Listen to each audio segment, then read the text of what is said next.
Une grand-mère aimée des siens est tuée dans une petite ville. Il y a eu une lutte, elle avait des os cassés, des bleus et des blessures. Mais il y a peu d'indices. Et l'affaire est classée.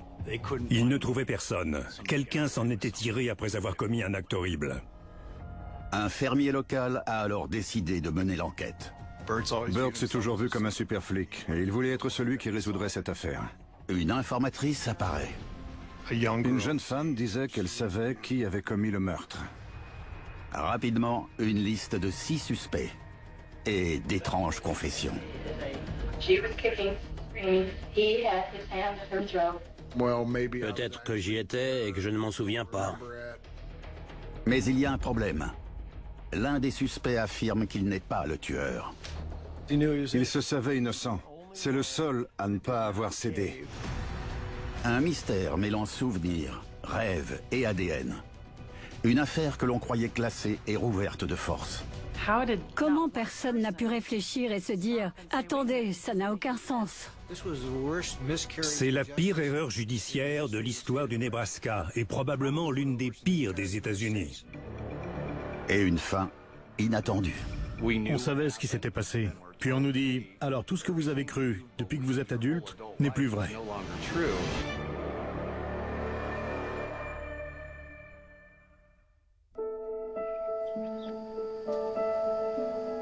Si seulement ces murs de la ville de Béatrice pouvaient parler. Il y a un siècle, ce bâtiment en briques abritait une technologie de pointe. À l'époque, c'était le bâtiment de la compagnie de téléphone de Lincoln, où les demoiselles du téléphone passaient leur journée à connecter des appels. Cela nous semble très loin. Ce métier a disparu. Mais le bâtiment est resté debout, et il est devenu un immeuble prisé du centre-ville. Il y a 30 ans, il a été le théâtre d'un crime ô combien brutal et terrible. Une source de conflit qui encore aujourd'hui hante de nombreux habitants de la ville. Tout le monde ne parlait que de ça. On en était presque à se demander « Tu es dans quel camp? Tu penses que c'est eux? Ou tu penses que c'est une énorme erreur judiciaire ?» Nos souvenirs. Quel pourcentage du passé qui vit dans notre tête est vrai? Quel pourcentage est imaginé? J'ai rêvé de cette affaire, je me disais, peut-être que j'y étais vraiment et que je suis parti. Oh, il y a une vraie histoire à raconter au milieu de tout ça. Dans les années 80, elle est veuve. Elle vit au numéro 4 du 2e étage de cet ancien bâtiment des télécoms. Elle s'appelle Helen Wilson. Et elle aime être grand-mère, peut-être plus que tout au monde. Voici son petit-fils, Shane Wilson. Elle était surnommée Little Miss Sunshine. Tout le monde l'appelait comme ça. Pourquoi donc? Parce qu'elle était toujours de bonne humeur. Elle avait toujours le sourire. Et si vous faisiez la tête, elle faisait ce qu'il fallait pour effacer cet air renfrogné. Même si vous étiez un inconnu. Helen a passé toute sa vie dans le Nebraska. Elle a élevé ses 3 enfants à Béatrice, à quelques kilomètres de là où elle périra. C'est la ville agricole par excellence. On est 12 000 ou 13 000 habitants. On a un centre commercial. Mais la ville est assez petite pour qu'on sache où chacun se trouve. On connaît les noms de toute l'équipe de foot. Le mari d'Hélène est mort jeune. Donc, à 68 ans, elle est veuve depuis longtemps. Débordante d'énergie, elle se jette dans les bonnes œuvres et aide la ville et les voisins. Elle gardait les enfants à l'église, elle se portait volontaire pour travailler au bureau de vote pendant les élections. Je sais qu'elle faisait des ménages. Certains la payaient, d'autres non. Elle était toujours très active. Hélène a décrété qu'un petit T2 dans l'ancien bâtiment des télécoms en plein centre-ville est exactement ce qu'il lui faut. Ni plus, ni moins. On était à l'aise avec l'idée qu'elle vive là. On n'avait aucune raison de croire que ce n'était pas un endroit sûr pour vivre. Cela va sans dire. Et Hélène? Elle a autre chose à penser, comme tenir un journal sur sa famille. Sunday, February 14th is Valentine's Day, and I'm sure as the day is here, You and all my children and grandchildren will be always in my heart and very dear. Elle avait un petit enregistreur qu'elle apportait quand on était en famille. Elle le cachait, elle y mettait une nouvelle cassette et elle le lançait.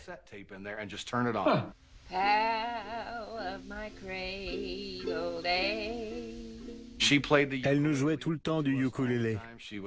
Elle était très créative. Elle nous écrivait des poèmes. Comme celui qu'elle a écrit pour le cousin de Shane et sa nouvelle épouse. When after all is said and done, life's battle will be won. Des années plus tard, ils ont eu leur premier enfant, Stéphanie, et elle a écrit « Now, after time has gone by and we know that we have a new member of our family to join our show. » Et plus tard, elle leur a offert en cadeau. C'est extraordinaire. C'était ma grand-mère. So as time goes by and on, may we all be well and jolly. And to keep all this love and laughter in our hearts, by golly. See you next time. Tous les enfants d'Hélène sont restés à Béatrice et y ont fondé leur famille. Tous, sauf le père de Shane, qui a déménagé à Scottsbluff, une ville située dans l'ouest du Nebraska. Hélène s'y rend au moins une fois par an en effectuant un trajet en bus de 7 heures. Elle y passe une semaine avec ses petits-enfants fin janvier 1985. Mon frère et moi, on faisait de la lutte, donc elle a pu venir voir nos combats. Elle a évidemment pris des photos, même si elles sont un peu difficiles à regarder aujourd'hui. Shane se souvient que lors de cette visite, elle a attrapé un rhume et elle toussait. Je crois que mon père a voulu l'emmener chez le médecin, mais elle a dit qu'elle allait bien. Assez bien en tout cas pour faire le trajet de 7 heures en sens inverse. Le lendemain soir, l'état d'Hélène empire. Son fils Darrell et sa femme Katie viennent la voir. Hélène dit à Katie: Je suis désolé, je n'ai pas fait de café. Je ne me sens pas bien. Je n'ai pas envie de boire du café. Et c'est plutôt significatif parce qu'elle avait l'habitude d'en faire. Et ce soir-là, non. Exactement. Et peut-être encore plus significatif, vous comprendrez plus tard, voici ce que Katie a dit à propos de la cuisine. La cuisine était impeccable quand ils sont partis de chez ma grand-mère. Impeccable. Il est environ 21h45. Katie promet de la rappeler plus tard pour la réveiller. Ma tante l'a appelée à minuit pour la réveiller, pour qu'elle prenne son médicament. D'accord. Mais elle n'a pas répondu. Ça a sonné, sonné, sonné. Alors ils se sont dit qu'elle dormait, qu'elle était malade et fatiguée.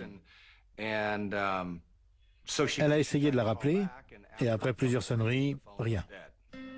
Étrange, mais rien d'alarmant. Le lendemain matin, à 9h, la sœur d'Hélène et son beau-frère se rendent chez elle. La porte de son appartement était ouverte. Ils sont entrés, et ils l'ont trouvée étendue au milieu du salon. Aucun doute, Hélène est morte depuis un moment. On a reçu un appel vers 9h30 et en tant qu'officier de garde, je me suis immédiatement rendu sur les lieux où je suis arrivé vers 9h40. L'ancien lieutenant de police de Béatrice, Gary Wiby, est l'un des premiers sur place. Quand je suis entré, j'ai regardé à gauche et j'ai vu une vieille dame étendue sur le sol. Elle était ligotée, bâillonnée et elle ne bougeait plus. Elle n'avait pas de pouls. C'est une scène très difficile à contempler. Hélène Wilson est étendue sur le dos. Sa chemise de nuit bleue relevée. Un gant de toilette recouvre son visage. En dessous, une écharpe est fermement nouée autour de son nez et de sa bouche. Ses bras sont liés avec des serviettes. Elle a été violée et passée à tabac. La nouvelle de la mort d'Hélène est la pire chose qui soit arrivée à cette famille si heureuse. La famille de Shane a aussitôt pris la route. Ce n'est que quand on est arrivé à Béatrice et qu'on a retrouvé le reste de la famille qu'on a appris que ma grand-mère avait été assassinée. Quant aux détails, la scène de crime est atrocement intacte. Comme si le meurtre venait juste d'avoir lieu. Elle avait des os brisés, des blessures, son nez était cassé. Elle s'est battue cette nuit-là. Et c'était une personne plutôt menue, mais je suis pas surpris qu'elle se soit défendue.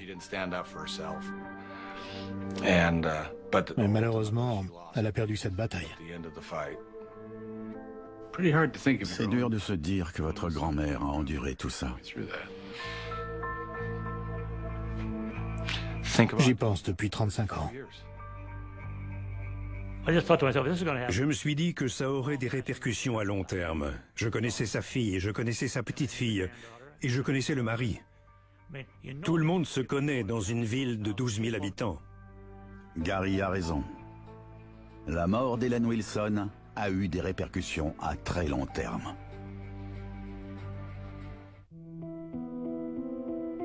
Le crime existe évidemment partout, même dans une petite ville comme Beatrice, dans le Nebraska. Mais la sauvagerie des sévices subis par la gentille Ellen Wilson par une nuit fraîche de février 1985 est incompréhensible. Est-ce qu'elle avait des ennemis? Est-ce que quelqu'un aurait pu s'en prendre à elle dans le cadre de violences domestiques? Je ne sais pas. Non, pas du tout. Elle était appréciée par la communauté? Oui. C'était une grand-mère impliquée dans la vie de la communauté et de son église. Ce n'est que des années plus tard que le supérieur de Tina Vass l'assigne à l'affaire Ellen Wilson. Elle a épluché chaque photo, chaque résultat de test, chaque rapport de police. Elle les a encore tous en tête. Elle avait pas mal de blessures. On a trouvé du sang entre ses doigts. Elle avait des os cassés, un bras fracturé, des côtes brisées. Quelle horreur. Il y a eu une lutte assez importante entre elle et la personne qui a commis ce crime. La cause officielle de sa mort est l'asphyxie. Mais l'autopsie montre qu'elle a été agressée sexuellement, probablement avant et après sa mort. C'est horrible. Oui. Pauvre femme. Oui. Au début de l'enquête en février 1985, la police pense que l'agresseur, le violeur, a forcé la porte d'entrée. Il y avait des traces sur le montant de la porte, comme si le verrou avait été forcé. Et ça n'aurait pas été très compliqué de forcer cette porte. Fragile? Oui. Il y a des signes de lutte dans la chambre, du sang sur le mur et sur les draps. On a retrouvé un couteau juste devant la chambre. Il faisait partie de son set de couteaux. Ok. Il y avait du sang dessus? Il a été utilisé pour commettre ce crime? Justement, non. Donc à l'époque, en 1985, les enquêteurs se sont dit que le tueur l'avait sorti d'un tiroir pour la menacer, genre « Levez-vous, on va dans le salon », ou juste pour lui faire peur.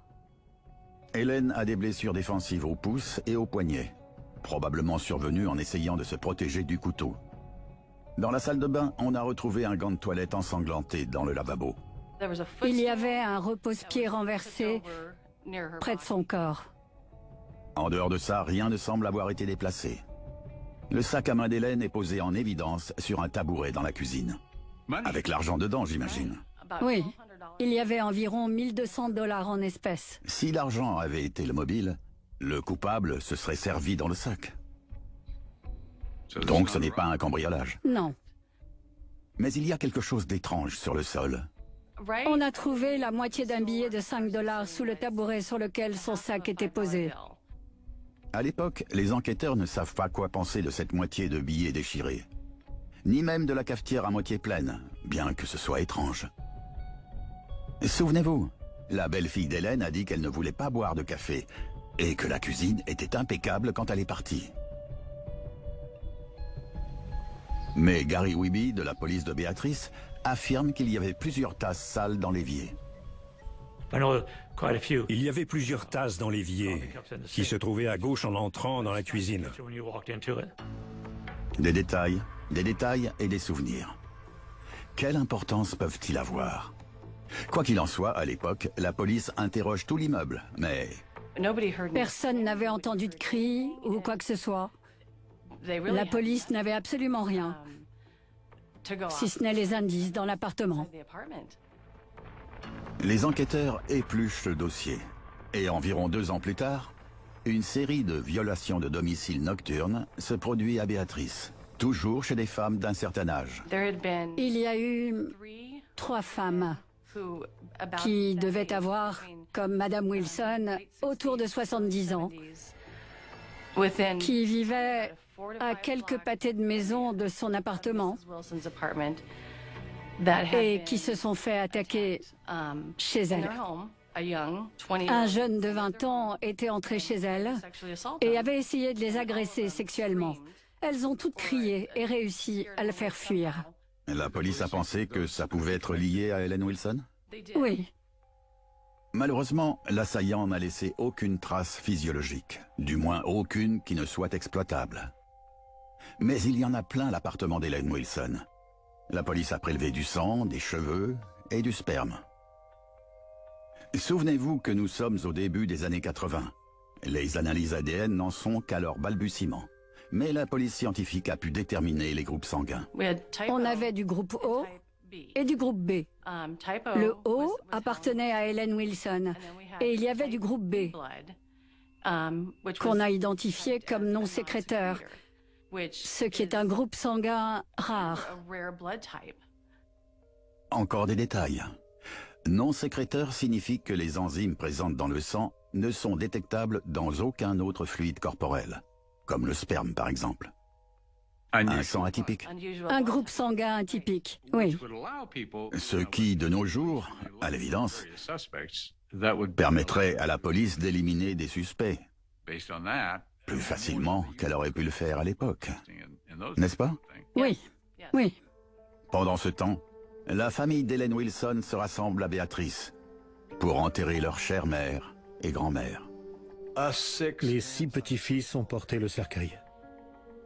C'est terrible. On l'a amené jusqu'à sa dernière demeure. Je me souviens simplement l'avoir portée et l'avoir mise dans le corbillard. Puis je l'ai accompagnée jusqu'au cimetière. Ça a été le pire jour de ma vie. Oui. Les enquêteurs étaient là aussi. Ils ont surveillé les funérailles et pris des photos des voitures et des gens qui leur semblaient suspects ou qu'ils ne reconnaissaient pas. Ils ont même laissé un enregistreur près de la tombe, au cas où le tueur ait des remords et qu'il vienne dire quelque chose. Je crois qu'ils l'ont laissé une semaine ou 2, mais personne n'est venu. Un sentiment d'urgence commence à se faire sentir autour de cette affaire. On veut savoir ce qui s'est passé. On en a besoin.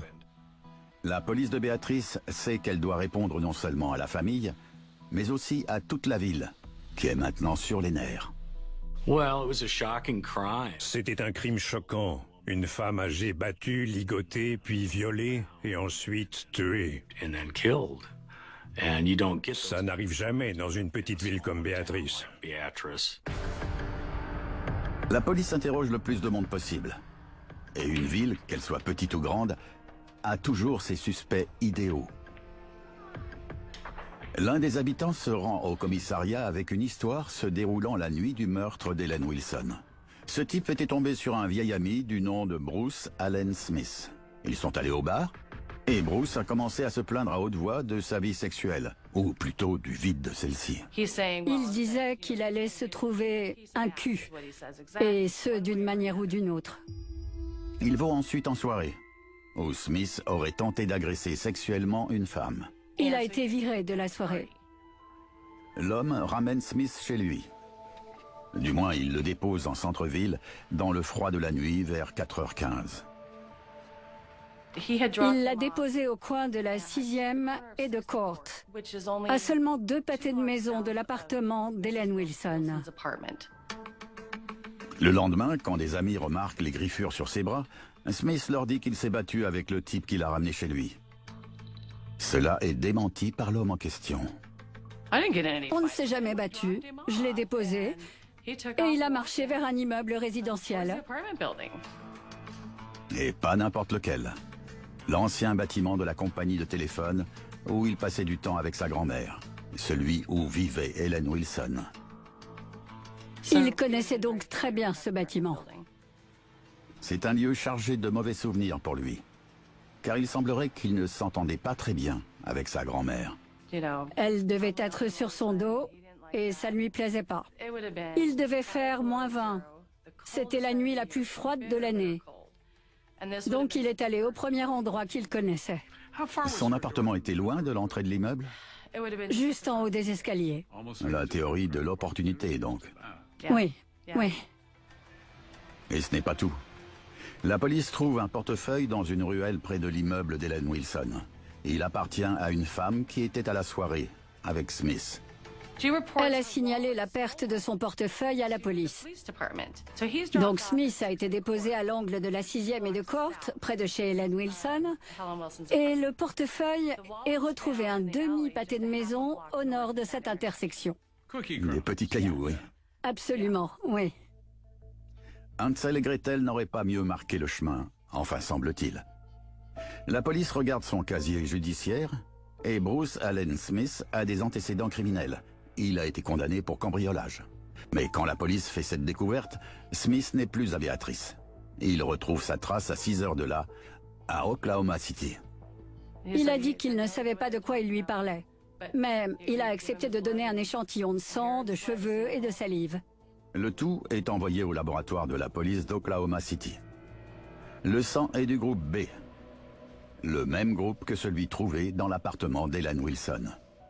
Mais ils l'ont identifié comme sécréteur plutôt que non sécréteur. Et voilà comment la piste parfaite s'est envolée.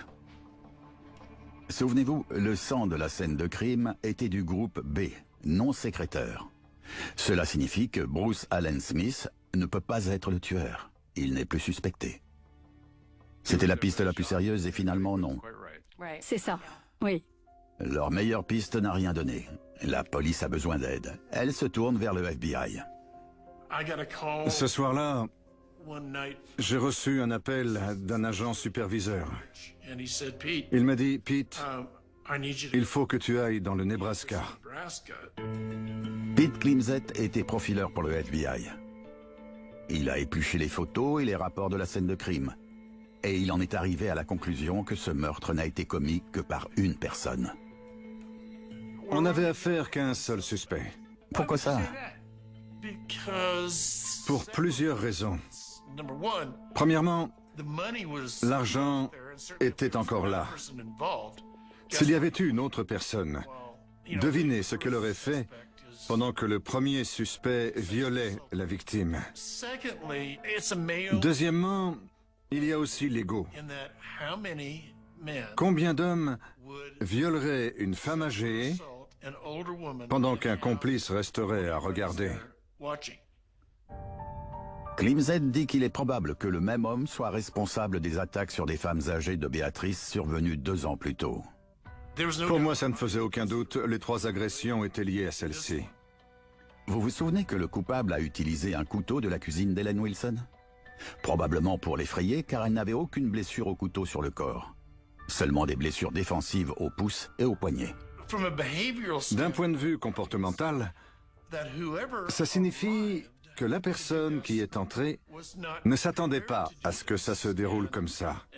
Elle a dû trouver une arme à l'intérieur et s'en servir. Il se passait quelque chose en lui, mais il n'avait pas forcément l'intention de tuer. Je ne pense pas qu'il avait l'intention de tuer Madame Wilson.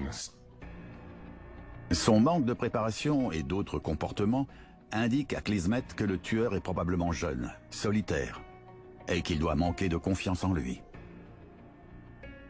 Klimzett pense que le tueur a agi sous le coup de la colère, pas dirigé contre Ellen Wilson directement, mais peut-être contre quelqu'un d'autre. J'étais certain qu'il s'agissait d'un violeur colérique qui agissait en représailles. Un violeur qui, selon Klimzett, était familier de ce bâtiment en particulier. Il y avait des indices montrant qu'il avait passé du temps dans son appartement. Ça indiquait qu'il se sentait à l'aise. Un jeune homme blanc, familier de cet immeuble, énervé contre une femme qui aurait repoussé ses avances ce soir-là?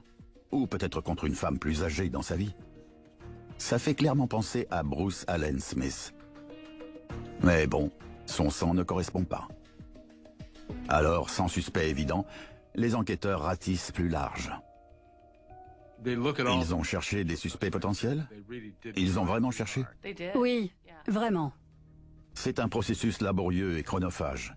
Ils interrogent des centaines d'hommes et prélèvent des échantillons de sang à nombre d'entre eux. Sans succès.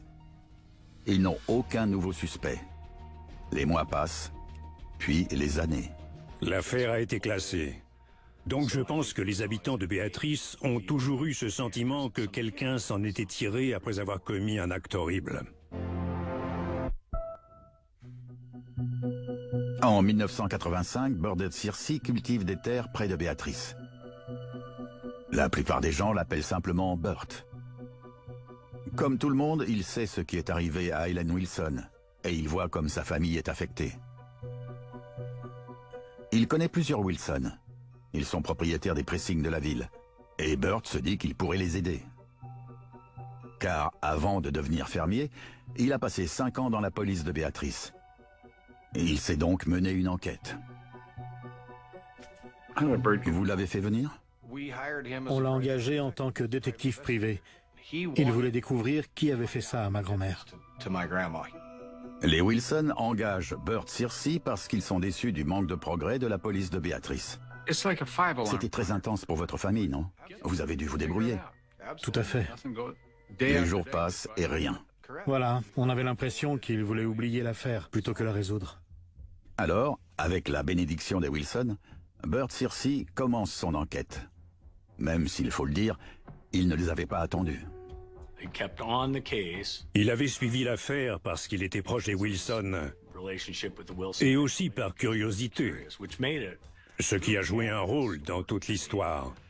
Ça a un côté justicier. À peine a-t-il commencé qu'il fait une découverte. Searcy affirme avoir parlé à une informatrice secrète, une adolescente qui dit savoir qui est le coupable. Elle déclare que quelques heures après le meurtre, une autre jeune femme lui a confié avoir aidé à tuer Ellen Wilson. Searcy dira plus tard avoir donné cette information à la police de Béatrice, mais il n'en reste aucune trace. Il se tourne alors vers l'autre autorité de la ville, le shérif de Gage County. Burt s'était présenté aux élections du shérif de l'époque, et il avait perdu la primaire face à Jerry DeWitt. Quand DeWitt a été élu, il a appelé Burt et lui a dit « Tu veux être mon adjoint ?» Searcy accepte, et dès les premiers jours, il affirme à son nouveau patron qu'il peut résoudre l'affaire Wilson.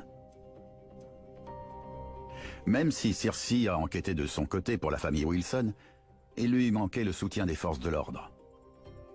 Maintenant qu'il l'a, il compte bien en profiter. Pendant 2 ans, il a harcelé DeWitt pour que le bureau du shérif ouvre sa propre enquête sur le meurtre d'Ellen Wilson. Et pendant 2 ans, DeWitt lui a répété « On n'a pas l'effectif, c'est l'affaire de la police de Béatrice, on ne fera rien. » Mais Burt continue, sans relâche. Je pense que Jerry DeWitt en a eu marre que Burt le harcèle. Alors il lui a dit « Rassemble tout ce que tu as, on va montrer ça au procureur et on verra ce qu'il en dit. » Have you ever had an occasion to speak with myself at any prior time? Yes. Finalement, en 1989, 4 ans après le meurtre d'Ellen Wilson, Burt Searcy enregistre l'interrogatoire de son informatrice secrète de 21 ans, celle qui disait savoir qui a tué Ellen Wilson. Son nom, Lisa Podendorf Brown. Lisa raconte à Searcy que le 5 février, la nuit du meurtre, elle et son futur mari ont vu une voiture conduite par un certain Tom Winslow tourner dans l'allée près de l'ancien bâtiment des télécoms de la 6e rue, l'immeuble d'Ellen Wilson. And they had pulled into the alleyway and into the parking stall to that apartment, or parking stalls to that apartment building. You were able to observe them to do this while you were traveling down the street? Yes. They were going slow. I wanted to find out what they were doing. Lisa dit qu'elle a observé Tom Winslow sortir de sa voiture, une Oldsmobile verte avec un toit marron. Elle a vu une femme avec lui, Joanne Taylor, et un homme, Joseph White, surnommé Lobo. Elle décrit même ce qu'il portait.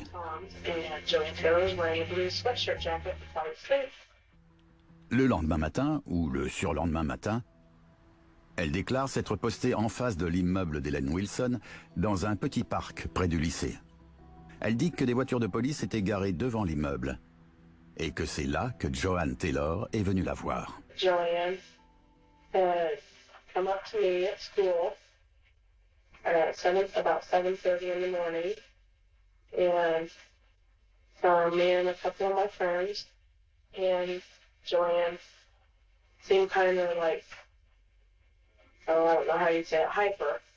And she said she had something to tell me, and so I told her to tell me, and she told my friends to leave. She wanted it to be a fight. Lisa dit que Joanne lui a demandé $500. I said, why do you need $500? And she said, I got to get out of town before they catch me. And I said, who? And she said, the police. And I said, what for? And she said, they killed that lady. C'est un aveu choquant qui a amené l'enquête dans une direction inattendue. Selon Lisa, Joanne lui a avoué qu'elle et Joseph White, ou Lobo, ont tué une habitante de l'immeuble. And I told her she was lying. She said, I'm not lying. So I can tell you how we killed her, and how they found her, how they would find her.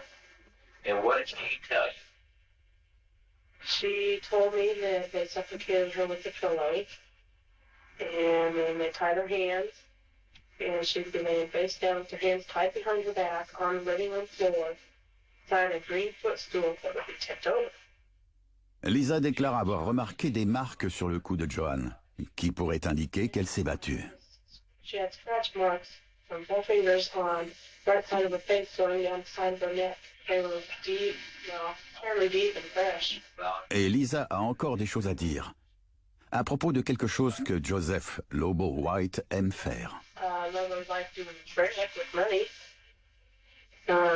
He liked doing it with $5, $10, and $20 bills. He take a bill and ask a person to show him the president, a dairy product, and famous movie. And the president, of course, would be the president on the bill. The dairy product would be half and half, at which time he'd tear the bill in half, and then he'd go with the wind, and so one half up in the air, one half the bill up in the air, and the other half would stick in his pocket. Cela pourrait-il expliquer la présence du billet déchiré sur la scène de crime? Burt Searcy a l'air de le croire. Il pense alors que son informatrice est la clé qui lui permettra de résoudre l'affaire, puisque Joanne a dit à Lisa que Lobo et elle avaient tué Helen Wilson, et que Tom Winslow avait été vu près de son appartement cette nuit-là. Grâce à l'enregistrement de la déposition de Lisa, le shérif pense que Burt Searcy tient quelque chose, et lui confie les rênes de la plus célèbre affaire classée de Béatrice. Il a eu l'autorisation de poursuivre l'enquête et de faire plus d'interrogatoires. Et ça lui allait tout à fait. Le shérif et son adjoint peuvent-ils réussir là où les policiers ont échoué? Ils l'espèrent en tout cas. Il pourrait peut-être même leur faire un peu d'ombre. Il y avait une certaine rivalité entre le bureau du shérif et la police de Béatrice. L'atmosphère du bureau du shérif, c'était... La police de Béatrice ne serait même pas capable de résoudre un problème de maths d'un enfant de 6 ans. On va leur montrer qu'on peut résoudre cette affaire. Mais peut-être que personne n'a remarqué qu'un détail cloche. Lors de son premier interrogatoire, Lisa Podendorf a dit à Burt Searcy que lorsqu'elle était dans le parc avec Joanne, elle voyait l'immeuble d'Hélène, les voitures de police garées devant, et qu'il était environ 7h30, soit quelques heures après le meurtre d'Helen Wilson. Mais quand Burt lui fait répéter l'histoire devant la caméra, le timing n'est plus le même. C'était peut-être un jour plus tard, dit-elle. Quelle différence cela peut-il faire? Aucun secret ici. Enfin, c'est ce qu'on pensait. Elle ne méritait vraiment pas de mourir si jeune. J'essaie de ne pas pleurer. Qui fait ça? Les membres de la communauté s'en sont pris les uns aux autres. C'est difficile de croire qu'il y avait un tel monstre parmi nous et que personne ne savait. Certaines personnes sont complètement folles. Est-ce que vous connaissez vraiment vos voisins? Sentier meurtrier, à partir du mercredi 4 mai sur Heidi.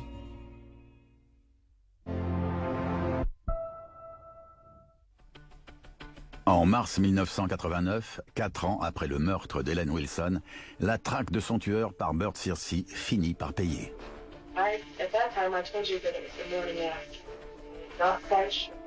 Le témoignage de Lisa Podendorf le mène ici, à la prison de Lincoln. Tom Winslow est l'homme qu'elle affirme avoir vu conduire la voiture où se trouvaient Joanne et Lobo la nuit du meurtre d'Ellen Wilson. Winslow est maintenant emprisonné pour agression lors d'une tentative de vol ratée. Jeff Patterson n'était pas son avocat à l'époque, mais il fait partie de l'équipe qui le représente aujourd'hui. Tom voulait désespérément être libéré sous caution. Il n'attendait que ça. Le récit de Tom sur la nuit du meurtre est difficile à suivre. La police de Béatrice l'avait pourtant interrogé en 1985 et lui avait même prélevé du sang sans qu'il n'y ait eu de correspondance. Searcy aussi lui a parlé en 85 et Tom lui a dit qu'il travaillait la nuit du meurtre. Ils se sont reparlés début 1989 et cette fois, Tom lui a affirmé avoir prêté sa voiture à Joanne et Lobo cette nuit-là et qu'il n'était pas avec eux. Alors, quand en mars 89, Searcy et Tom se retrouvent, Burt a l'avantage. Le but était d'amener Tom à confirmer l'histoire de Lisa Podendorf. Donc ils lui ont proposé un accord.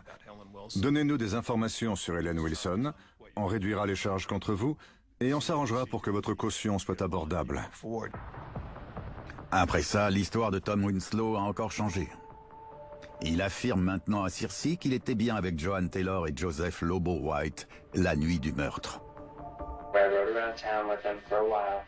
Et qu'il s'est garé près de l'immeuble résidentiel.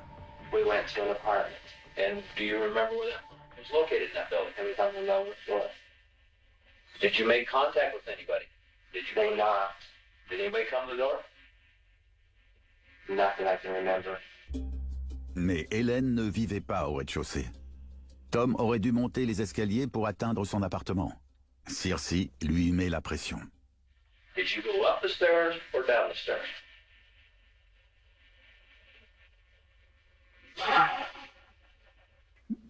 Burt a dit, vous êtes un peu perdu? On fait une pause? Okay, son, let me help you refresh your memory a little bit. Am I right or wrong? Have you left something out yet?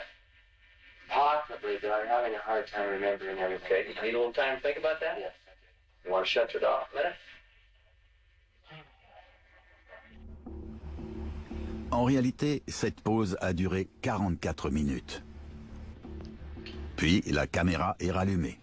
Et tout à coup, Tom se souvient avoir monté les escaliers. Il est plus conciliant. Et il sait des choses qu'il ignorait avant. Il voulait absolument sortir. Il était prêt à dire tout ce que Burt voulait entendre pour sortir de prison.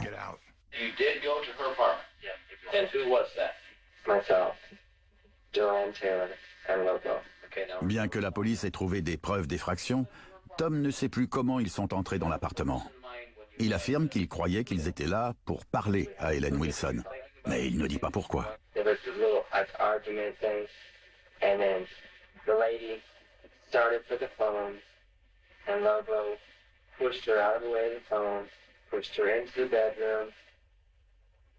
Joanne followed, and at that time, I heard the lady scream, and I exited. You exited? Mm-hmm. Il dit qu'il est parti parce qu'il pensait que Joanne et Lobo étaient en train de la détrousser. Bien qu'il affirme avoir appris plus tard que le crime était bien plus horrible.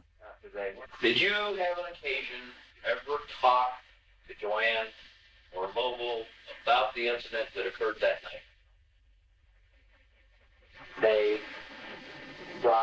We brought it up one time, and they just talked about how the lady fought with them, and about the lady getting raped, and Lobo raped her, and Joanne helped him, but that's all we ever talked about it. Then we all put it behind it. Winslow en a dit assez pour incriminer Joseph White et Joanne Taylor, et pour être libéré sous caution, comme Searcy l'avait promis.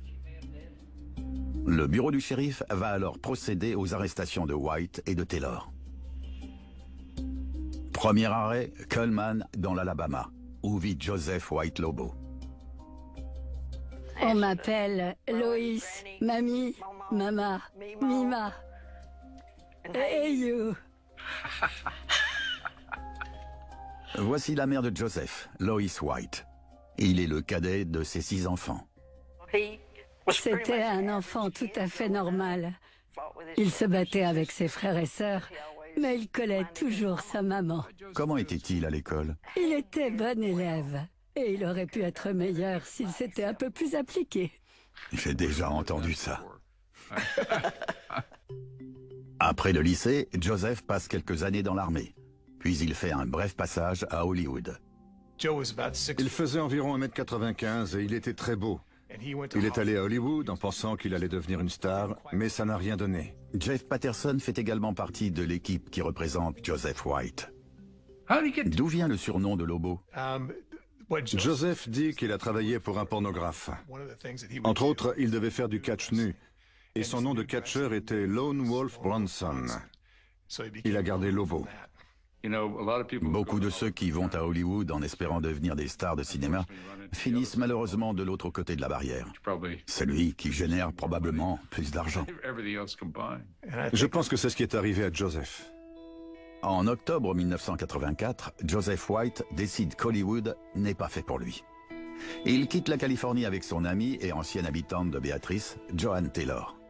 Elle lui a demandé de rentrer avec elle parce qu'elle vient de perdre la garde de son enfant. Il pensait pouvoir l'aider à retrouver la garde de son enfant. C'était son truc, aider les femmes. Il emmenait sa grand-mère et ses amis en ville faire leurs courses à l'église. Il prenait soin des femmes? Oui. Un peu comme un scout? Oui. Il a été scout pendant des années. Joseph passe 4 mois à Béatrice, vivant de boulots insolites et passant du temps au bar avec ses amis. En 1985, moins de 2 semaines après la mort d'Ellen Wilson, il décide qu'il est temps pour lui de retourner en Alabama. Je lui ai dit, je t'envoie un ticket de bus. Et c'est ce que j'ai fait. Joseph se construit vite une nouvelle vie. Il a une copine, une maison et un emploi. Puis, un soir de mars 1989, Bert Searcy arrive en ville. Ils l'ont appelé après minuit et ils lui ont dit de sortir. Il était pieds nus et il ne portait pas de haut. Ils l'ont mis à terre et ils l'ont emmené à Coleman en prison. Ils lui ont dit pourquoi ils l'arrêtaient? Qu'est-ce qu'ils lui ont dit? Oui, pour meurtre et pour viol. Quelle a été votre réaction? Impossible. Pas Joseph? Non. Ils mettent Joseph White dans un vol pour le Nebraska. Mais Bert Searcy prend la direction de la Caroline du Nord pour y appréhender Joanne Taylor, qui a beaucoup de choses à dire sur la mort d'Ellen Wilson.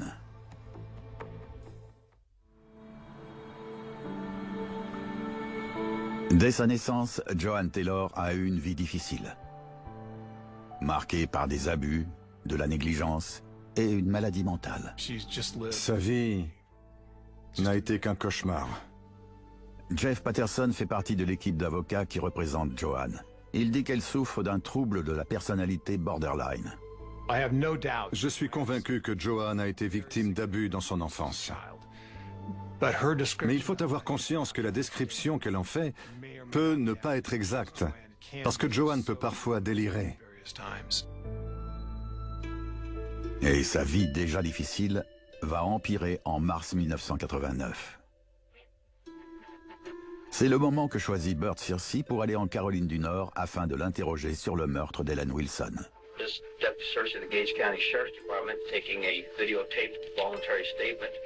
Dès le début de l'interrogatoire, elle semble perdue, dépassée. I remember partially being there, but I have a problem with my memory. I block a lot of bad things out. I always have. And it's hard to remember. Joanne dit qu'elle était avec Lobo et un autre homme dont elle ne se souvient pas du nom. Joanne, do you recall what the location may have looked like or what type of building this incident may have occurred in? The building that I can remember that I see is a high-colored home. Like is a one-story house, is what in my memories can see. Une maison claire. Ça n'a rien à voir avec l'immeuble en briques d'Ellen Wilson. Puis Joanne dit à Searcy pourquoi ils sont là. Originally, as far as I knew, Lobo was going to do yard work. Du jardinage par une nuit glaciale de février? Très étrange.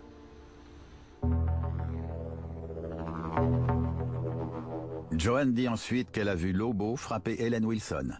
Puis lui et l'autre homme l'ont violée.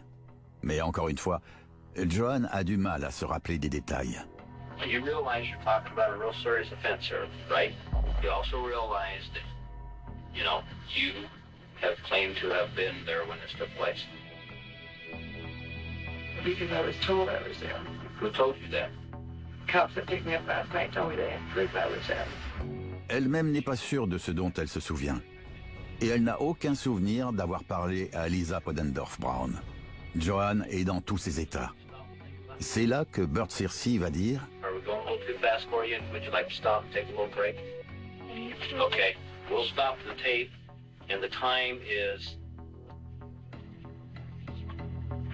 8:52 minutes. Searcy éteint la caméra comme il l'a fait durant l'interrogatoire de Winslow. Et 19 minutes plus tard, quand l'enregistrement reprend, les souvenirs de Joanne sont bien plus précis. Elle dit qu'elle a peut-être parlé d'un meurtre à Lisa. Just that I know that they might find out. Okay, might find a woman what? That was hurt That was hurt? pretty bad. And did you maybe make another comment to her about this old one? But she might be dead. Joanne se souvient maintenant. Oui, Helen Wilson vivait dans un immeuble en briques, et non dans une maison, comme elle avait pu le dire avant. Elle dit aussi que Lobo aime déchirer des billets, et qu'il a laissé une moitié de billets de 5 $ sur le sol ce soir-là. Bert Searcy a entendu ce qu'il était venu entendre. Il ramène Joanne dans le Nebraska pour faire face à la justice. Quand Joanne est arrivée à Beatrice, Wayne Price est directement venu l'interroger. Le docteur Wayne Price est un psychologue local, mais aussi un adjoint du shérif réserviste. Et il connaît Joanne Taylor. Il la connaît même très bien. En 1983, Wayne Price était le psychologue assigné à Joanne Taylor lorsque la justice a décidé de lui retirer ses droits sur sa fille. Wayne savait à quel point la personnalité de Joanne était borderline. Mais maintenant, il lui parle en tant que représentant de la loi. Et je ne suis pas très au fait du manuel d'éthique des psychologues. Je ne sais pas, par exemple, s'ils doivent lire ou signer quelque chose. Mais n'est-ce pas un conflit d'intérêts? On peut le penser. Le Dr Price fait passer un entretien préliminaire à Joanne. Il a rédigé ce qu'il appelait une évaluation de compétences qu'il comptait utiliser pour prouver que Joanne était en pleine possession de ses moyens, qu'elle était capable quand elle a fait sa déposition. Évidemment, il n'y était pas, il n'a pas lu la retranscription et il n'a pas vu la vidéo. Et le jour où il voit Joanne et détermine qu'elle est capable, celle-ci choisit Tom en voyant des photos de suspects. Elle dit qu'il est l'autre homme qui était avec Lobo et elle, et qu'il a aussi violé Helen Wilson. Bert Searcy a déjà interrogé Winslow un certain nombre de fois. Il lui a même permis d'être libéré sous caution dans une autre affaire, en échange de son témoignage sur les événements de cette nuit-là. Mais là, il a été de nouveau arrêté, et il est accusé de meurtre. Il demande à parler à Searcy, et donne encore une autre version. Il déclare avoir menti en disant qu'il se trouvait dans l'appartement. The part that I said I knew that I was in the apartment and everything, that was not true. Because, well, I don't believe that right now. You're lying. Okay, I've got people arrested that are sitting here telling me exactly what happened. And that's why they're arrested. They confessed. I wasn't in the Tom. You were there. I got people telling me exactly what you did to that woman. Searcy a maintenant 3 personnes en détention pour le meurtre d'Helen Wilson. Mais il y a un problème. Aucun d'entre eux n'a le bon groupe sanguin. Ils avaient arrêté 3 personnes et aucune d'entre elles n'était du groupe B. Et à partir de là, ils se sont mis à interroger tous ceux qui, selon eux, pouvaient avoir un lien avec Joanne, Joseph ou Tom, jusqu'à ce qu'ils trouvent quelqu'un. Les recherches de Searcy le mènent jusqu'à un homme ayant fait de la prison avec Winslow. Celui-ci dit qu'il savait pour les meurtres et qu'il a entendu que sa propre femme était impliquée. Elle s'appelle Debra Sheldon. Elle est une parente éloignée d'Ellen Wilson. Et comme Joanne, elle est une âme troublée. Elle souffre d'une maladie mentale et a un faible QI. Debbie est l'une des personnes les plus gentilles que j'ai pu rencontrer, mais elle a eu une vie très difficile. Circe la met face aux accusations de son mari. Et après des heures d'interrogatoire, Debra avoue qu'ils sont allés chez Ellen Wilson cette nuit-là. Joanne et Tom ont alors exigé de l'argent et l'ont traîné au salon.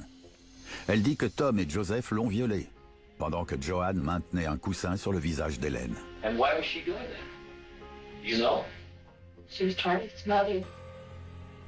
Après l'arrestation de Debra pour le meurtre d'Ellen Wilson, elle a aussi eu droit à une visite du Dr Price, l'adjoint/psychologue. Comme Joanne, Debra avait aussi vu le Dr Price des années plus tôt pour une évaluation psychologique. Il se trouve que Price croit aux souvenirs refoulés. Cette idée que les souvenirs traumatisants pourraient revenir sous forme de flashbacks ou de rêves. C'était une théorie populaire dans les années 80, et même dans les années 90. Elle a été discréditée depuis. Il veut qu'elle se souvienne. Y avait-il quelqu'un d'autre sur la scène de crime? Price lui dit « Calmez-vous, allongez-vous, ça va revenir petit à petit ». Et elle a donné le nom de James Dean ce jour-là. James Dean?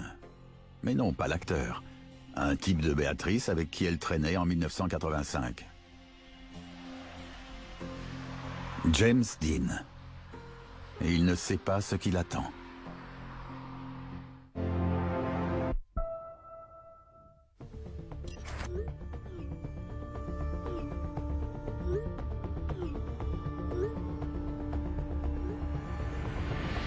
Tous les jours, des adultes abusent de mineurs sur Internet. Je m'appelle Ro, j'ai 38 ans et 3 enfants. Grâce à mon équipe, nous nous faisons passer pour leur cible. Rentre, maintenant! Pour protéger les jeunes. Ro, tu devrais te baisser, il te fixe. La traque aux cyberprédateurs, tous les dimanches à 21h sur ID. Cet appel sera enregistré. Quand le mensonge est en ligne. L'argent, le sexe et la cupidité sont au cœur de toutes nos enquêtes. Taisez-vous, et tout va bien se passer. Ils écoutent. La question est-ce que nous trouverons suffisamment de preuves pour boucler cette affaire? Écoutez bien, elle apporte l'argent. Quel argent? C'est un psychopathe. Faites-la disparaître. Elle est sérieuse? Ça fait froid dans le dos. Sur écoute, confession de détenus, tous les lundis à 21h sur ID. Dans ces deux affaires, le mobile et la situation étaient différents. Mais à chaque fois, au centre de tout, il y avait un vieux puits. Quand on demande à ces enfants de cacher les preuves, on est vraiment une raclure. Beaucoup de vies ont été impactées. C'était tellement injuste. Mémoire de détective, tous les mercredis à 21h sur ID. Le football universitaire, c'est comme la messe. Ça renforce notre communauté. On n'imaginait pas qu'il puisse arriver quelque chose de grave dans notre monde. Il y a un tueur parmi nous. C'est quelqu'un qui était jaloux de ses exploits sportifs. La plupart des victimes étaient des cheerleaders. Quand la police l'a interrogé, il a déclaré « La saison est foutue ». Ce n'est pas un simple meurtre, c'est un assassinat. Prolongation meurtrière, tous les vendredis à 21h sur ID. Il n'y avait aucun secret ici. Enfin, c'est ce qu'on pensait. Elle ne méritait vraiment pas de mourir si jeune. J'essaie de ne pas pleurer. Qui fait ça? Les membres de la communauté s'en sont pris les uns aux autres. C'est difficile de croire qu'il y avait un tel monstre parmi nous et que personne ne savait. Certaines personnes sont complètement folles. Est-ce que vous connaissez vraiment vos voisins? Sentier meurtrier, à partir du mercredi 4 mai sur ID.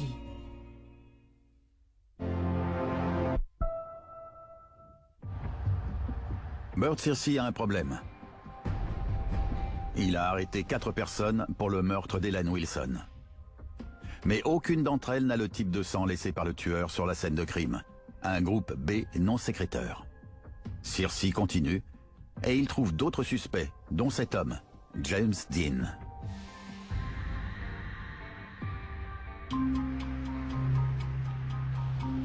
En 1985, quand Hélène est assassinée, Dean vient d'entrer dans la vingtaine et il vit à Béatrice avec sa copine. Et oui, il connaît Tom Winslow, Joanne Taylor, Joseph White et Debra Sheldon. On allait faire des billards, jouer au bowling, des choses comme ça. On allait boire des bières, on s'amusait quoi. On essayait d'éviter les problèmes, mais on en a eu quand même. Le problème, c'était que vous vous amusiez trop? Voilà, c'était notre problème, on s'amusait trop. Puis un jour, il tombe sur sa vieille amie Debra Sheldon, avant que Bert Searcy n'arrête James. Elle m'a dit que j'étais recherché pour le meurtre d'Hélène Wilson, qu'il voulait me parler. Il, c'est le bureau du shérif de Gage County. Je ne savais rien là-dessus. Ça ne me concernait pas. Je n'avais rien fait. James dit qu'il a appelé le bureau du shérif, mais qu'il n'a jamais eu de réponse. 4 ans plus tard, en 1989, James a changé de vie. Il vit à Lincoln, à 65 km de Béatrice. Il a un peu grandi, il travaille dans la construction et il a 2 enfants. Puis, le jour de son 25e anniversaire, il est garé ici, devant un bar qui n'existe plus aujourd'hui. La police est arrivée de tous les côtés. Il devait y avoir 15 policiers qui me tenaient en joue. Searcy m'a dit de sortir de mon camion et de me mettre à genoux, puis à plat ventre. J'ai obéi. Il est arrivé et il a mis son pied sur le côté de ma tête, comme ça, dans le gravier, là-bas. Il m'a dit que j'étais en état d'arrestation et je répétais « Pourquoi? Pourquoi ?» Cela s'est passé 45 minutes avant qu'il lui dise qu'il pense qu'il a tué Hélène Wilson. Vous vous rappelez de son amie Debra Sheldon, qui s'est souvenu que James avait participé au meurtre? Il m'a harcelé. Il enchaînait les questions. Et il m'a dit qu'il allait me mettre sur la chaise électrique si je ne lui racontais pas ce qu'il s'était passé. Il n'arrêtait pas de me menacer. Et je lui répétais « Je ne sais pas de quoi vous parlez, j'ai rien fait. » Dean passe des jours et des nuits seul dans une cellule de Gage County, d'où il continue à affirmer qu'il n'a rien à voir avec ce meurtre. J'étais terrifié à l'idée d'être condamné à mort pour quelque chose que je ne comprenais même pas. Puis il reçoit la visite d'un visage connu, celui du docteur Wayne Price. Il s'est présenté comme psychologue, docteur. Je ne savais pas qu'il était aussi adjoint du shérif. Il m'a parlé de souvenirs refoulés, et il m'a dit que ça devrait sûrement me revenir dans mes rêves. Que s'est-il passé quand on vous a dit que vous pourriez en rêver?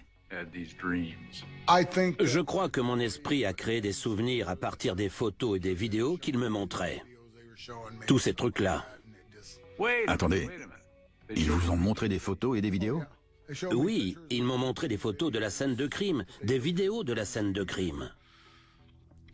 Et à l'époque où ils ont... Attendez une seconde, attendez. Ils vous interrogeaient? Ils essayaient de vous persuader de plaider coupable, que vous aviez participé à un meurtre. Et ils vous montraient des photos de la scène de crime où vous auriez tué quelqu'un. Ainsi que des vidéos? Oui. Pendant un interrogatoire? Oui. Oui. James maintient qu'il n'a rien à voir avec le meurtre d'Hélène Wilson. Il demande à passer au détecteur de mensonges. Pensiez-vous que le détecteur de mensonges permettrait de prouver votre innocence? Oui. Vous saviez que le détecteur de mensonges n'est pas admis devant un tribunal, car il n'est pas fiable. Non, je ne le savais pas à l'époque. Il passe le test, bien que son avocat commis d'office ne soit pas présent. Il observait un train, parce que c'était son hobby. Il adorait les trains. Maître Herb Friedman représente James Dean aujourd'hui. Il a préféré s'adonner à sa passion plutôt que de défendre ce type accusé de meurtre au premier degré. Et là, ils ont dit que j'avais échoué lamentablement et que je devais leur dire ce qu'il s'était passé. Ça m'a fait réfléchir. Je me suis dit, peut-être que j'y étais et que je ne m'en souviens pas. Je rêvais de l'affaire. Je me disais, peut-être que j'y étais en fait. Et que j'étais parti. Du coup, vous avez fini par penser que vous y étiez vraiment? Oui, c'est ce que j'ai cru. Oui. James plaide coupable pour un crime réduit à la complicité de meurtre au second degré. Mais ça ne règle toujours pas le problème de Burt Searcy, car le sang de James Dean n'est pas non plus du groupe B. 5 interpellés, mais aucun du bon groupe sanguin. Jusqu'à ce que, suite à de nouveaux interrogatoires avec Searcy et le shérif, James Dean et Deb Sheldon commencent à se souvenir d'une 6e personne. Une femme du nom de Cathy Gonzalez, qui connaît Lobo, alias Joseph White. Elle connaissait Joseph. Elle l'avait hébergé chez elle quelques jours. Son appartement était au-dessus de celui de Madame Wilson. C'est tout? C'est tout ce qu'il leur fallait. Le dossier était presque vide. Et ils empilaient les suspects. Ils cherchaient juste quelqu'un du groupe B quand ils ont arrêté Cathy. Le groupe B. Celui de Cathy. Même si ce n'est pas le groupe B non sécréteur rare du tueur. Et évidemment, Cathy n'a pas pu laisser de sperme derrière elle. Peu importe, Searcy l'a choisi, et Price essaie de l'aider à se souvenir du crime. Et finalement... Elle s'est dit, il me propose une négociation de peine de 10 ans, donc je pourrais peut-être sortir dans un peu plus de 5 ans. Sinon, je pourrais aussi passer le reste de ma vie en prison, ou être exécuté pour quelque chose que je n'ai pas fait. Elle a été pragmatique. Cathy ne conteste pas l'accusation de complicité de meurtre au second degré. Joan Taylor et Deb Sheldon plaident coupables du même crime. 6 hommes et femmes sont maintenant en détention provisoire pour ce meurtre. Mais Joseph White et Tom Winslow refusent d'admettre qu'ils y ont participé et se préparent pour leur procès. Le procès de White doit s'ouvrir fin octobre 1989. Et même après tant d'années, les gens sont très heureux que Burt semble avoir résolu le meurtre d'Ellen Wilson. On pensait tous que c'était un héros à l'époque. Il avait compris quelque chose que personne d'autre n'avait pu comprendre. La certitude est une chose incroyable. Mais attention, elle peut s'estomper. J'étais un jeune journaliste et c'était la première affaire de meurtre que je couvrais. 6 personnes accusées du meurtre d'une charmante grand-mère. Cela fait forcément la une des journaux de Béatrice. Au bout de 4 ans, on se dit, ils ont trouvé quelque chose, ils arrêtent des gens. Et surtout après que plusieurs d'entre eux ont plaidé coupables. Mais Joseph White Lobo a refusé de coopérer avec Burt Searcy. Il l'a dit et le redit, il est innocent. Son procès s'ouvre en octobre 1989. Il y a eu une telle publicité avant le procès, et l'affaire avait suscité tellement d'émotions que le jugement a eu lieu à Fairbury, à 20 km de Béatrice. Ils avaient un très beau tribunal, il était ancien, orné, il avait un côté antique, ça m'a rappelé une scène de « Ne tirez pas sur l'oiseau moqueur ». Et comme Atticus Finch dans « Ne tirez pas sur l'oiseau moqueur », l'avocat commis d'office de Joseph White mène un combat ardu pour prouver l'innocence de son client, car le dossier de l'accusation semble lourd. Je pense que toute la stratégie de l'accusation consistait à le faire passer pour une mauvaise personne, et je les ai trouvés très bons. Il était apparu dans un film porno. Je vous laisse imaginer la tête de ce jury blanc conservateur du Nebraska. Un film porno ? Il y a aussi les témoins, Joan Taylor, Deb Sheldon et James Dean. Eux qui ont plaidé coupables de complicité de meurtre au second degré. Joan décrit comment elle a maintenu ce coussin sur le visage d'Ellen Wilson pendant le viol. J'ai trouvé son témoignage important parce qu'elle a dit « Pendant qu'il violait cette pauvre femme, j'ai mis un coussin sur son visage pour qu'elle ne les voie pas. » Quand Deborah Sheldon passe à la barre, elle aussi dit qu'elle est sûre d'avoir vu Joseph violer Ellen Wilson. Puis vient le tour de James Dean. James Dean dit qu'il a été menacé par White. Il déclare aussi que Joseph avait parlé de commettre un vol et peut-être un viol. Il parlait du viol et il disait qu'il aimait le sexe. Je crois que les jurés se sont dit « Wow, c'est un type horrible ». Des 3 témoignages, je pense que celui-là a été le plus préjudiciable. Quand tous ces gens disaient qu'ils étaient coupables, qu'ils avaient commis ces choses horribles, Et que Joseph aussi. Vous avez commencé à douter de votre fils? À penser qu'il pouvait être impliqué? Non, Jamais? jamais. L'avocat de Joseph White tente de semer le doute sur la crédibilité de ceux qui témoignent contre lui. L'argument de l'avocat de la défense, c'était qu'on avait implanté des idées dans la tête de ces témoins, que leur témoignage n'était pas crédible, parce que tout venait de leurs rêves. Il n'oublie pas de mentionner que Joanne Taylor souffre d'un trouble sévère de la personnalité. Joanne Taylor disait qu'elle était voyante, qu'elle était droguée ce soir-là, et que les murs fondaient. Mais en ce qui concerne les preuves scientifiques, l'accusation et la défense sont d'accord. Personne n'a utilisé le mot « correspondance ». Le sang retrouvé sur la scène de crime a été qualifié de similaire à celui de Cathy Gonzalez, et le sperme similaire au groupe sanguin de Tom Winslow. Quant à Joseph, la comparaison entre son sperme et les échantillons n'a pas pu être qualifiée de positive. Mais ce type de terminologie a un inconvénient. Ça n'a fait que corroborer les témoignages affirmant que ce groupe était dans l'appartement. Joseph White choisit de témoigner pour lui-même.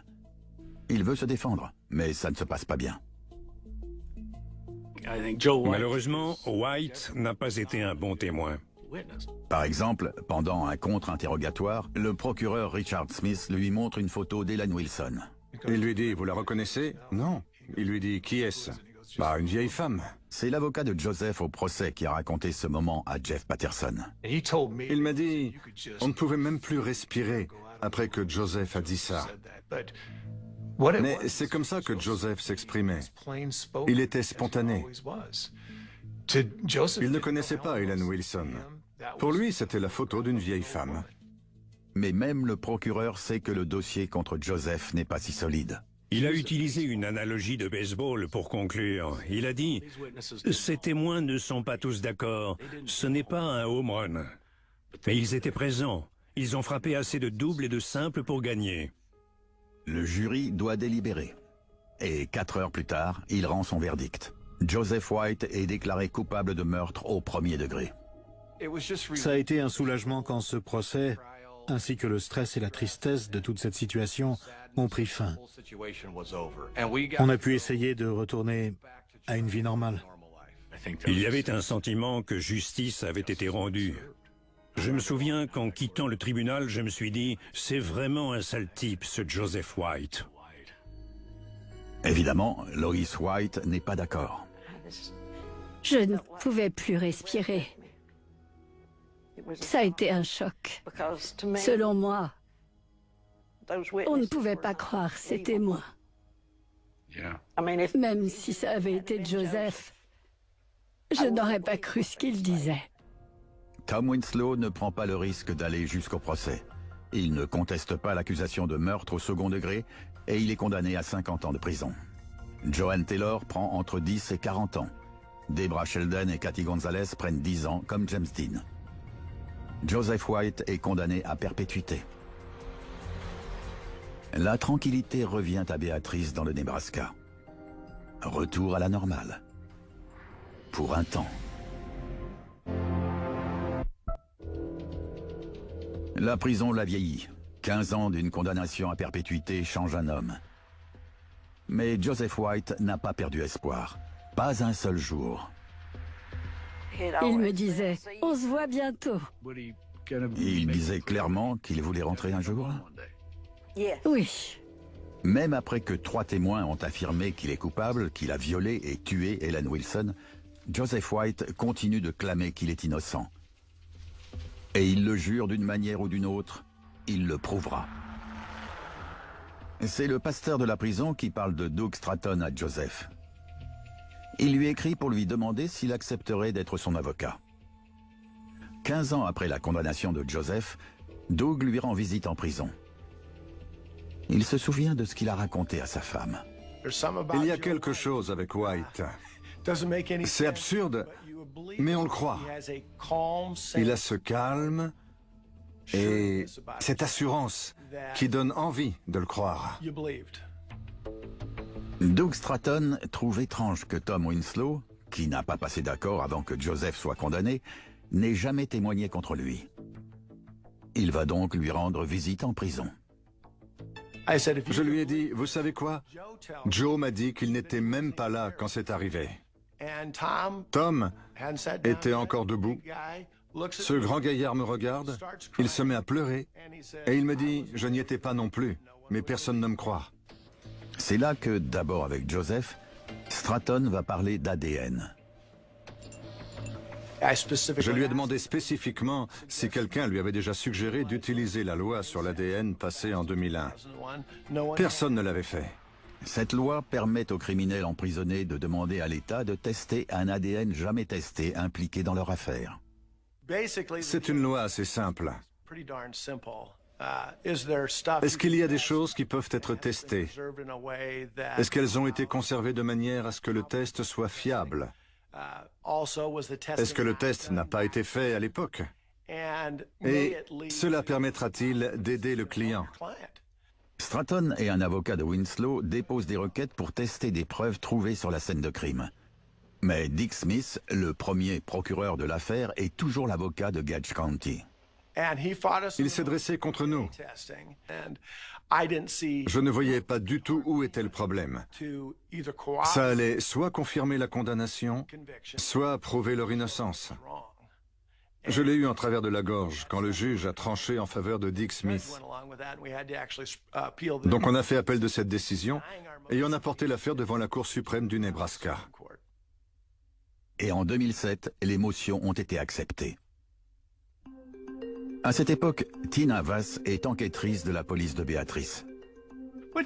Qu'avez-vous pensé quand vous avez reçu ce message vous disant d'organiser ce test ADN sur demande de celui qui avait passé toutes ces années en prison? Je me suis dit que c'était une perte de temps.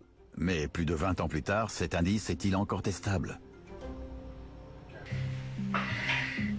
Après tout, les indices ont passé des années au sous-sol du commissariat. Mais, surprise, ils sont en bon état. Ce sont les pièces à conviction. J'étais étonnée qu'elles soient aussi bien préservées. Les échantillons de sang et de sperme sont envoyés au labo pour être testés.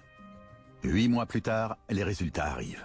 Et l'ADN ne correspond ni à celui de Joseph White, ni à celui de Tom Winslow. J'étais choquée. Tout comme le procureur général du Nebraska de l'époque, John Brunning. J'ai créé un groupe de travail et on a fait venir des enquêteurs. Le procureur du comté était sur l'affaire, la police d'État et des gens de nos bureaux. Je leur ai demandé de traiter cette affaire comme si on était en 1985 et qu'ils la découvraient. Mais ce dossier n'est pas géré par l'Innocence Project. Il y avait plein de sang. Randall Ritnour a remplacé Smith au poste de procureur de Gage County. Le but de ce groupe de travail n'était pas de montrer que ces gens n'étaient pas coupables. Son but était de prouver leur culpabilité. Ils disent à la famille d'Ellen Wilson de ne pas s'inquiéter. Ils étaient sûrs d'avoir les bonnes personnes. Ils nous ont dit de ne pas nous inquiéter. Le groupe de travail envoie plus de 40 pièces à conviction au laboratoire pour être testées et les comparer à l'ADN de ceux des 3 hommes reconnus coupables. Il y a bien dû y avoir une correspondance. Mais non, rien. Il y a l'ADN d'Ellen Wilson et celui d'un inconnu. Personne d'autre. Il y avait toute une équipe dans notre bureau. Ils les ont fait entrer et ont dit, surprise, les preuves ADN innocentes, tous ceux qui ont été déclarés coupables. Tous les 6. Tous les 6. Comment cela a-t-il pu arriver? Comment 6 personnes ont-elles pu être condamnées pour un crime qu'elles n'ont pas commis? Je me souviens avoir pensé, Seigneur, il y a des choses qui n'ont aucun sens là-dedans. Comme le fait qu'il n'y ait aucune preuve physique de la présence d'une de ces personnes dans l'appartement d'Hélène. L'appartement était si petit que je ne vois pas comment 6 personnes pourraient n'y laisser aucune trace. Le groupe de travail s'intéresse également à la première informatrice de Searcy, celle dont l'histoire a tout déclenché, Lisa Podendorf. Lisa avait déclaré qu'elle était en centre-ville la nuit du meurtre. et qu'elle avait vu la voiture de Tom Winslow près de l'appartement à 22h18. On est au coin de la 5e et d'Ella, l'intersection où Lisa Podendorf dit qu'elle était au feu la nuit du 5 février, la veille du meurtre d'Ellen Wilson. Le problème, c'est qu'en 1985, il y avait une banque ici, qui lui aurait bouché la vue. Il y avait une banque là, donc d'ici, c'était impossible de voir un véhicule garé. Donc, quand elle déclare avoir pu voir la voiture de Winslow cette nuit-là, c'est faux. Et Lisa dit à Circe, du moins au début, qu'elle a vu des voitures de police devant l'immeuble d'Ellen Wilson, à 7h30 le 6 février, soit quelques heures après le meurtre. Et c'est à ce moment-là que Joanne Taylor lui a avoué avoir tué une femme. Le problème avec cette conversation, c'est que l'homicide n'a été rapporté ou découvert qu'à 9h30. Oui. La conversation à 7h30 n'a donc pas pu se produire. Parce qu'il n'y avait pas encore de voiture de police. Personne ne savait qu'Ellen Wilson était morte. C'est ça. Circe a-t-il réalisé qu'il y avait un problème? Est-ce pour ça que lors du second interrogatoire enregistré de Lisa, elle a changé son récit?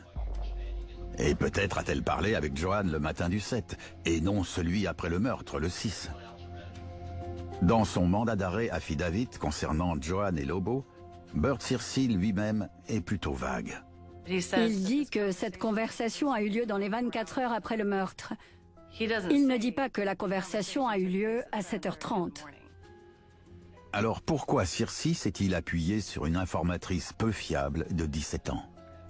Il était obsédé par l'idée qu'il pouvait peut-être résoudre l'affaire alors que ses anciens collègues n'avaient pas pu. Je ne pense pas que Burt Circe en avait après quelqu'un. Je pense plutôt que c'était un policier incompétent. Il a essayé de faire de son mieux, mais son mieux n'était pas suffisant.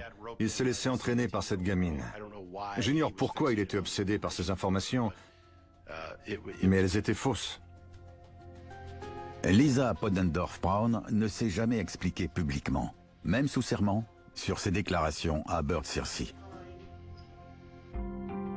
En 2008, 3 des 6 condamnés ont purgé leur peine. 3 sont encore en prison pour un meurtre qu'ils n'ont pas commis. Quand on s'est accordé pour dire qu'il n'était pas coupable, quand ce moment-là est arrivé, le chef de la police m'a regardé et m'a dit « On doit faire sortir ces gens ». En octobre 2008, après presque 20 années en prison, Tom Winslow goûte enfin à la liberté. Un juge ordonne également la libération de Joseph White. Il a passé une semaine sur un petit nuage. On l'a fait sortir. Il s'est organisé pour aller dans l'Alabama, mais il devait attendre le lendemain matin pour quitter le Nebraska en prenant un bus pour l'Alabama. Il m'appelle ce soir-là et il me dit « Doug, je ne peux pas entrer dans ma chambre ». Je lui ai demandé ce qu'il se passait et il m'a répondu « Je n'ai pas de clé. L'hôtel m'a passé une carte en plastique ». Il ne savait pas utiliser la carte magnétique parce qu'il était en prison quand il y a eu la transition. J'ai interviewé Joseph White juste après sa libération. Et j'ai été très surpris par son calme et sa sérénité. Je m'attendais à ce que quelqu'un qui venait de passer 19 ans en prison pour quelque chose qu'il n'avait pas fait soit furieux, amer. On lui avait volé sa vie. Je me souviens qu'il a dit qu'il avait pris un bain pendant 2 heures. On ne prend pas de bain en prison, c'est des douches collectives. Pour lui, c'était un luxe. La famille d'Ellen Wilson, à qui on avait dit de ne pas s'inquiéter, se sent trahie. C'est arrivé très vite. Tellement vite qu'on s'est demandé comment on pouvait libérer des gens si vite sans avoir à prouver leur innocence. Mais les officiels des forces de l'ordre du Nebraska sont d'accord. Les Beatrice Six, comme ils seront vite surnommés, n'ont rien à voir avec le meurtre d'Ellen Wilson. Ils cherchent maintenant le vrai coupable.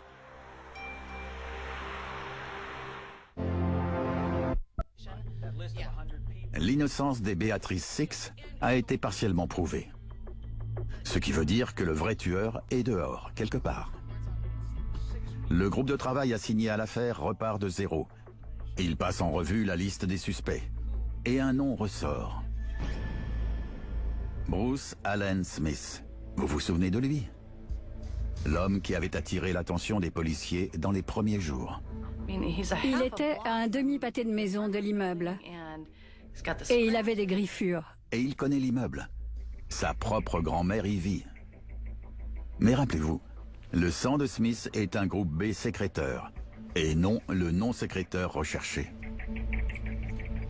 Même s'il était sécréteur, on l'a mis sur la liste de ceux sur qui on voulait continuer les recherches. Par chance, son sang aussi a été conservé dans le sous-sol du commissariat de Béatrice. On a envoyé du sang, de la salive et des poils pubiens au laboratoire de l'université du Nebraska. Et un jour, un technicien du laboratoire appelle. Il appelle et me dit « Au fait, Bruce Smith ?» Je réponds « Oui. » Eh bien, c'est lui. J'ai dit « Quoi? Vous êtes sûr? » Oui, à 100%. Aucun doute. Je ne savais pas quoi faire. Mais ça y est, on tenait le coupable. Que s'est-il passé? Souvenez-vous, au début de l'affaire, la police a envoyé ce sang au laboratoire d'Oklahoma City. Et ce laboratoire a fait une erreur. Il semble que ce ne soit qu'une des nombreuses affaires que l'on suppose avoir été maltraitées par ce laboratoire dirigé par Joyce Gilchrist. Son travail et son témoignage ont contribué à au moins 4 condamnations qui seront plus tard cassées par les preuves ADN. Elle a été renvoyée en 2001, mais n'a jamais été poursuivie. On s'est beaucoup trop fié aux résultats du laboratoire. Tina Vass a hâte de confronter Bruce Allen Smith. Mais elle apprend qu'il est mort en 1992. Qu'avez-vous ressenti? C'était comme un coup de poing dans le ventre. J'étais déçue. Elle se rend sur sa tombe dans l'Oklahoma et lui laisse un cadeau. Elle laisse une copie du rapport ADN sur sa pierre tombale. J'ai ajouté une note. Vous avez laissé des traces. C'était ce qui ressemblait le plus à une arrestation. Le 7 novembre 2008, le procureur général, John Browning, annonce publiquement que les Beatrice Six ne sont pas responsables de la mort d'Ellen Wilson. C'est la chose la plus importante qu'on ait faite durant mes 12 années en tant que procureur général. Ce sont les 6 premières personnes innocentées grâce à l'ADN dans le Nebraska.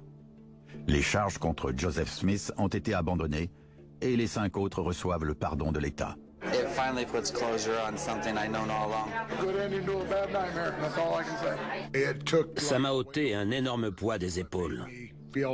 J'avais l'impression que le monde entier savait enfin que j'étais innocent. James Dean dit qu'il ne savait pas quoi croire quand il a témoigné contre Joseph White et qu'il a fait ce qu'il devait faire pour obtenir sa négociation de peine. Quand je suis arrivé en prison, j'ai réalisé que je n'y étais pas, que c'était une sorte de mirage. Pour la première fois après plusieurs décennies, Dean a parlé à Joseph White, celui contre qui il a fait un faux témoignage. Je me suis excusé, et il a aussitôt accepté mes excuses. Il m'a pardonné. Il avait compris ce qu'il s'était passé et pourquoi. Son pardon a été important pour vous? Oui, ça a été un immense soulagement. S'il n'avait pas poussé pour que des tests ADN soient réalisés, ça ne serait jamais arrivé. Exactement. On n'aurait pas pu être innocenté. C'est le héros de toute cette histoire. Il n'est pas le seul à considérer Joseph Lobo White comme un héros. Il a défendu le système judiciaire américain plus que quiconque. Il pensait de toute son âme que la vérité finirait par éclater au grand jour. Les Beatrice Six reçoivent plus de 2 millions de dollars de dommages et intérêts de la part de l'État. Et en 2008, Joseph White les entraîne tous dans un procès contre Gage County. Burt Searcy, l'ancien shérif, Jerry DeWitt et le docteur Wayne Price sont co-accusés. Joseph a alors 46 ans et il vit dans l'Alabama, près de sa famille. Il avait retrouvé sa copine du lycée et ils étaient fiancés. Il allait enfin vivre la vie dont il avait toujours rêvé. Oui, il était heureux. En 2011, 2 ans après être sorti de prison, Joseph White se rend au travail dans cette centrale à charbon et est mortellement écrasé par une machine qu'il réparait. La vie est cruelle. En effet. Mais sa famille et les autres Beatrice Six continuent l'action au civil. C'est l'une des affaires les plus scandaleuses, si ce n'est la plus scandaleuse, sur laquelle j'ai pu intervenir en tant que consultant. Richard Leo est un témoin clé. Il est expert en faux témoignages. Beaucoup de gens, encore aujourd'hui, vous diront « Je n'avouerai jamais quelque chose comme ça. Je n'avouerai pas quelque chose que je n'ai pas fait. Encore moins un meurtre. » Qu'est-ce que vous en pensez? Vous avez absolument raison. La plupart des gens pensent qu'ils ne diraient rien, à moins d'être torturés physiquement. Ils ont tendance à surestimer leur courage dans une telle situation. Quand on est sous pression, on est prêt à avouer n'importe quoi. Dans ce cas précis, le docteur Léo dit que les suspects ont été menacés d'être exécutés, privés de sommeil, qu'on leur a fait croire des choses, et même montré des photos de la scène de crime. C'est classique. On appelle ça de la contamination. Et certains accusés y ont été particulièrement sensibles. Les gens avec une déficience intellectuelle, certaines formes de maladies mentales, les ados et les enfants y sont plus vulnérables pour des raisons compréhensibles. Et il y avait aussi le docteur Wayne Price, le psychologue qui était en plus adjoint du shérif. Il n'y a aucun moyen de concilier ça avec la relation patient-thérapeute. Pour moi, c'est clairement un abus de confiance. Et l'idée affirmant qu'un meurtre pourrait revenir en songe. Si quelqu'un cherche un souvenir qu'il n'a pas, il faut se poser des questions. Et puis, il y a aussi ces pauses de plusieurs minutes lors des enregistrements des interrogatoires. Je pense qu'il n'avait pas les réponses qu'il voulait. Alors il relançait la vidéo pour que le suspect répète une version qui soit plus en accord avec les convictions de l'enquêteur. Burt Searcy a décliné toutes nos demandes d'interview. Mais il n'a évidemment pas agi seul dans l'affaire. Il y avait aussi le docteur Wayne Price et le procureur, Richard Smith. Burt était peut-être le pitbull qui attaquait les personnes, mais Dick Smith et Wayne Price auraient dû être ceux qui retenaient la laisse. Price a répondu que son avocat lui a conseillé de ne pas nous parler. Richard Smith n'a pas répondu à nos tentatives de prise de contact. Il n'était pas accusé dans l'affaire au civil. Jerry DeWitt est mort avant que l'affaire ne soit jugée. Il a été représenté par son avocat. Mais alors pourquoi ces 6 personnes? Pourquoi ont-elles été ciblées? Voici ce qu'a déclaré Cathy Gonzalez au Lincoln Journal-Star. Ils n'avançaient pas, alors ils ont trouvé des gens manipulables. Et c'est tombé sur nous. Ils ont été considérés comme des fauteurs de troubles. Ils sont devenus les suspects idéaux. C'est exactement ça. Ils étaient les suspects idéaux. 30 ans après le meurtre d'Helen Wilson, les Beatrice Six prouvent qu'ils ne sont plus des gens manipulables, quand le jury leur accorde une somme collective de plus de 28 millions de dollars. Le jury estime que Burt Searcy et le Dr Price ont mené une enquête peu sérieuse et qu'ils ont également fabriqué de fausses preuves. Ils ont été indemnisés par l'État du Nebraska. Ils n'ont pas eu de responsabilité financière. L'ancien shérif Jerry DeWitt n'a pas été déclaré responsable.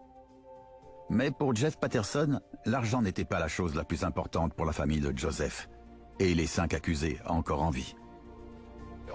Toutes les preuves ont été exposées. Le jury a pu tout entendre et un jury leur a dit « On sait que vous êtes innocent et ce qui vous est arrivé ne devrait arriver à personne. » C'est à Gage County de payer la note, ce qui veut dire que les taxes foncières ont été augmentées et que les habitants sont en colère. Et malgré le pardon et le verdict au civil, beaucoup d'habitants de Béatrice pensent encore que les 6 sont coupables de quelque chose. Encore aujourd'hui, il y a un pourcentage assez élevé de gens qui refusent de croire que certaines de ces 6 personnes n'étaient pas dans l'appartement ou qu'elles n'ont pas participé au meurtre d'une manière ou d'une autre. Ces personnes incluent la famille d'Helen Wilson, pour des raisons que l'on peut comprendre. On savait ce qui s'était passé, et tout à coup, on chamboule nos vies une nouvelle fois en nous disant alors tout ce que vous avez cru dans votre vie adulte n'est plus vrai. Et je vais être honnête, Keith. Dans l'histoire, la seule personne pour laquelle on est désolé, c'est Joseph White. C'est le seul qui a eu la décence et assez d'estime personnelle pour dire « ce n'est pas moi » et garder cette version. Mais on ne peut pas nous demander de ressentir la même chose pour les autres quand on sait ce qu'ils ont dit sous serment. Quant à Bert Searcy, notre famille adore Bert Searcy. Je ne peux pas vous promettre qu'il a arrêté les bonnes personnes. Mais je peux vous dire avec certitude qu'il a arrêté ceux qu'il pense coupables. Tout le monde devait poser, puis elle disait « Restez naturel, cheese !» La famille Wilson a récemment découvert un trésor enfoui dans son sous-sol. Un album de photos sélectionnées par leur grand-mère il y a plus de 30 ans. Elle faisait en sorte qu'on forme un tout. Oui, elle était la pièce qui nous maintenait ensemble. Ce sont les souvenirs auxquels il s'accroche aujourd'hui. Helen Wilson mérite de n'être qu'Helen Wilson, et pas une victime d'un viol et d'un meurtre. J'en ai marre qu'elle soit ça. C'est tout ce qu'elle a été depuis mes 15 ans. Je veux qu'elle soit juste ma grand-mère. On la laisse reposer en paix. Les photos, les enregistrements d'une femme qui aimait la vie et sa famille. Helen Wilson. We never know how this old world is going to go. Or stop, I guess. So I'll just hope for the best. No more, no less.